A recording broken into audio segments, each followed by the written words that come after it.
Masab tank దాడి ఘటనలో advocate Khaja Moizuddin మృతి చెందారు.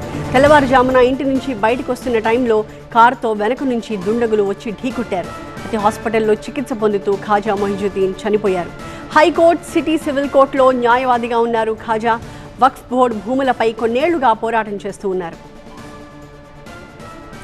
న్యాయవాదిపై దాడి ఘటనలో కేసు నమోదు చేశారు నాంపల్లి పోలీసులు. సీసీ ఫుటేజ్ ఆధారంగా కారు నంబర్ని ట్రేస్ చేస్తూ ఉన్నారు. కారు ఢీకొట్టడంతో 100 అడుగుల మేర ఎగిరిపడ్డారు అడ్వకేట్. ఖాజా మొయిజుద్దీన్ వాదిస్తున్న కేసుల వివరాలని ఇప్పుడు పోలీసులు పరిశీలిస్తూ ఉన్నారు. అయితే వక్ఫ్ బోర్డు తరఫున కేసులు వాదిస్తూ ఉన్నారు ఖాజా. ఆపోజిట్ పార్టీగా ఉన్న ఆలం ఖాన్ వర్గమే దాడి చేసినట్టుగా పోలీసులు అనుమానిస్తున్నారు.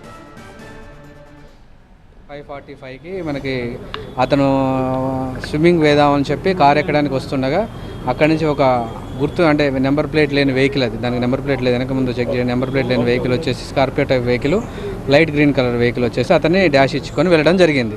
ఆ వెహికల్ ట్రేస్ అవుట్ చేయడం కోసం టీమ్స్ ఫామ్ చేసి వెహికల్ ట్రేస్ అవుట్ చేస్తాము. కేసు రిజిస్టర్ అయింది.